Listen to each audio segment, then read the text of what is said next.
Okay, in this segment we're going to talk about the different types of sanders that are out there. And there's lots of kinds of sanders, but these are the common ones you may come across. And we're going to start off here. I've got the three that we're going to talk about laid out here. The first one is called an orbital sander. Some people call this a palm sander because you tend to hold it in the palm of your hand. And this has a square pad on the bottom usually. They make this in quarter sheet sizes and half sheet sizes. This is a quarter sheet, so if I cut a regular sheet of sandpaper into 4 even chunks, it would fit this sander. It's called an orbital sander because the pad on it vibrates in an orbital pattern. It doesn't spin, which is kind of deceiving. You look at a square pattern, why do they call that an orbital? It's because the vibration pattern is in an orbit. They do make inline sanders that sand in a straight line, but then you have to be careful about which way the grain's going, and that's kind of a pain in the neck. So this kind of a sander sands in a random orbit pattern, in a circular pattern, I'm sorry, and just vibrates that way. Not super aggressive. This was a popular sander years ago. Actually in the shop, we only have this one left. They've been superseded by this, which is called a random orbit sander. So this is an orbital sander. This is a random orbit sander. And this one does have a round pad on it that spins, but it spins in a random circular pattern. If it spun in a perfect circle, you'd have horrible swirl marks all over your wood because wood has grain to it, right? But because of that random pattern, it doesn't leave those nasty swirl marks. So this is called a random orbit sander. This is an orbital sander. Don't get them mixed up, okay? A lot of people don't even know that, so you're in the know here. But random orbit sanders, all right? Then this last one over on the right is called a belt sander because it has a belt on it. This is for heavy wood removal. This is basically the portable version of the big belt sander we have in the back of the room. You would use this to take heavy wood removal off. For example, every year or two we want to belt sand our workbenches down, and I'm not worried about sanding marks and that type of thing. I just want to get the surface cleaned up a little bit. I'll throw a belt on here and sand with this. The thing about a belt sander is the belt goes by in a straight line, all right?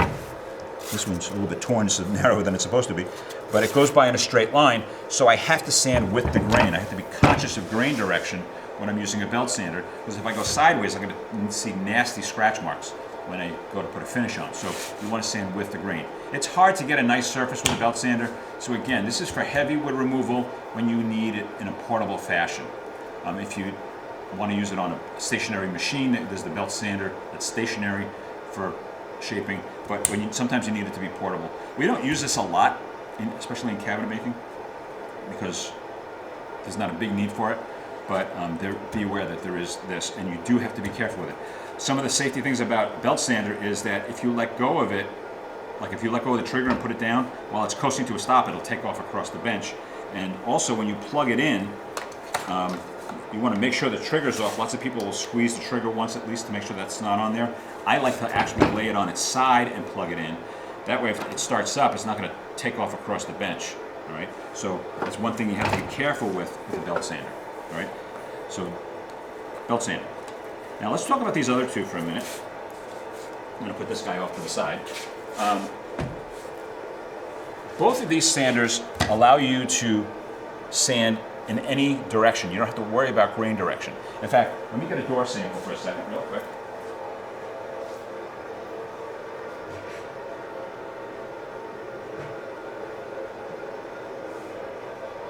This one here, this is a common kind of situation you run into in woodworking where I got to sand the surface of this and I've got grain going in 2 directions, right? So I can't sand with the grain, use a sanding method that I have to sand with the grain because the grain here is going this way right up to where this is, and I can't sand across that joint then. So I wouldn't want to hand sand this. But these two sanders, because they go in some kind of a circle, this one vibrates in a circle, this one spins in a random circle, their grain direction doesn't really matter, so I could sand right over areas where grain direction changes, right? So that's what makes them really handy, right? But because of that, you have to go to that 1 step finer sandpaper. If I was sanding by hand, I could sand 100 and 150 and be done. But because I'm using a sander that has a little bit of a circular pattern to it, I have to go 1 step finer to hide that circular swirl pattern, okay? We don't use these sanders very much at all, and they have a clamp system that allows you to clamp the paper on there. I'm not going to get into that right now, but that's how this sander works. We're going to focus on the Random Orbit sander right now. And there are discs, sanding discs that you can buy for that. And on the back are the grit numbers, 100, 150, and this is 220. And one thing you have to be careful of is the number of holes that are in the bottom of your sander. This sander, this is a Porter-Cable sander, comes with 8 holes in the bottom. When you buy your sandpaper, you got to buy matching numbers of holes, because some sanders come with 5 holes in the bottom. And then when you go to put them on there, the holes don't line up, right? So you want to use a sander that has matching numbers of holes, so when you put it on there, the holes are there. Now, what are the holes for? The holes are where they suck out the sawdust and put it into the little container in the back, all right? So that's what the purpose of the holes are for.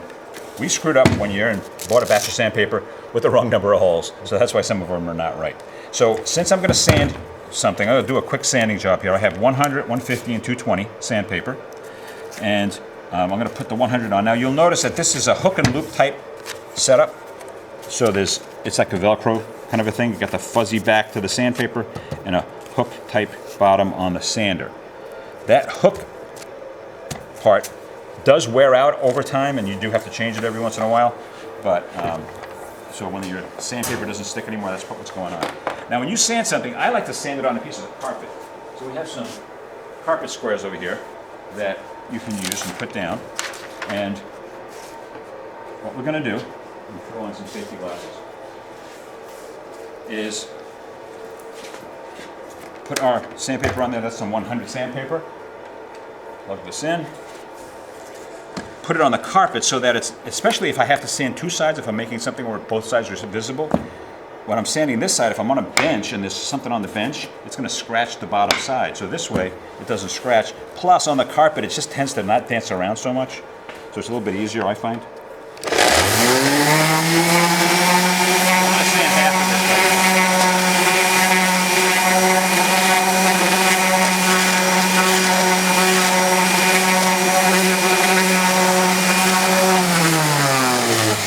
So I'm going to sand until I get all my marks out. And you can, I don't know if you can see it with the camera, but see the mark from the planer? That kind of dies away. So I've gotten rid of that. I don't see any other planer marks here, so that's good enough.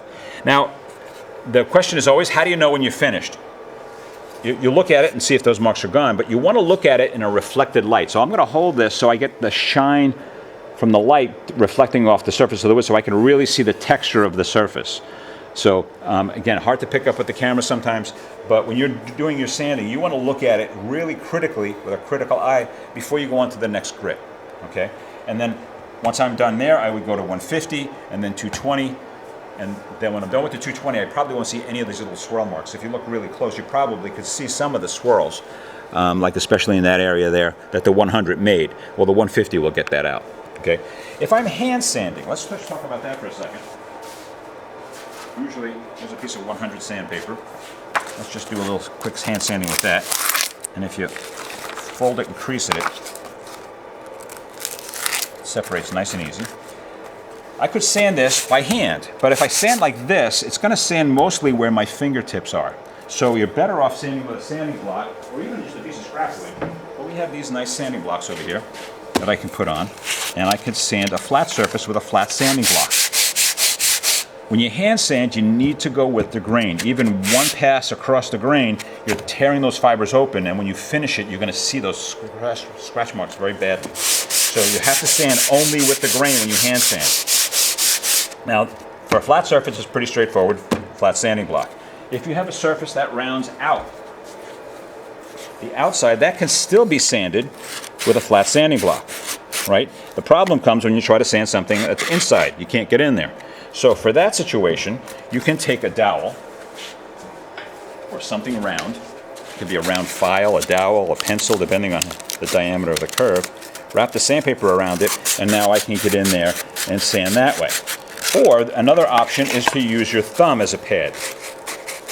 And lots of times when I'm hand sanding, if I don't have a sanding block, I find if you fold the sandpaper in thirds,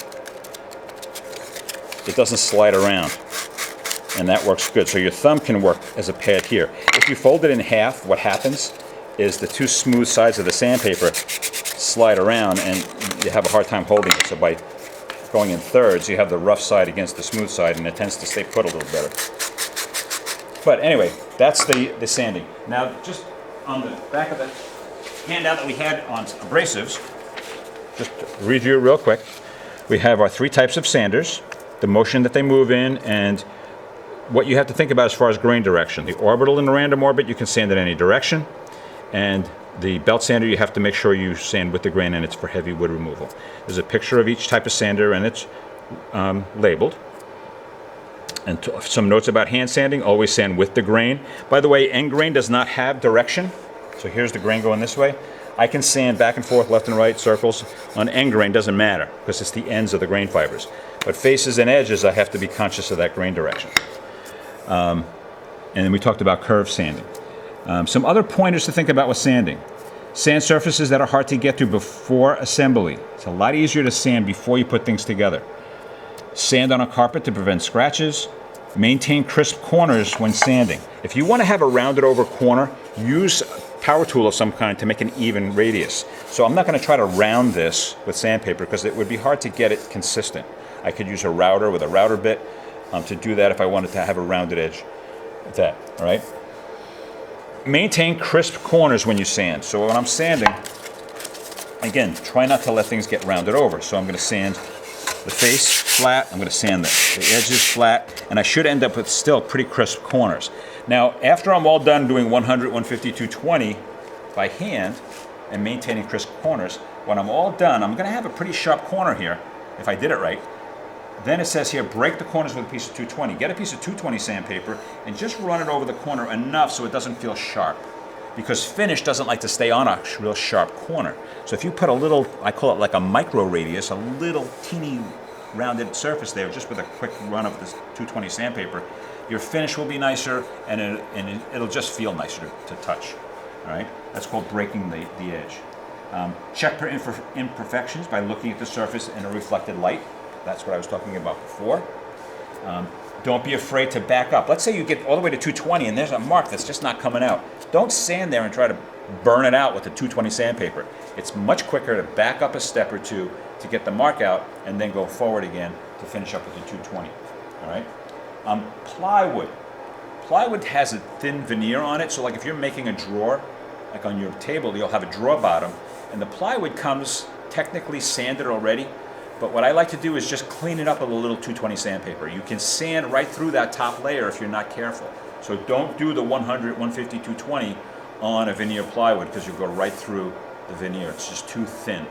So you just want just some 220. You can use a sander for that. Just don't get too aggressive with it. Just that last step, 220, and all you're doing is cleaning up hand smudges and that kind of stuff off of there. So that's the basics on sanders and how to do some hand sanding, and that finishes up our lesson on abrasives.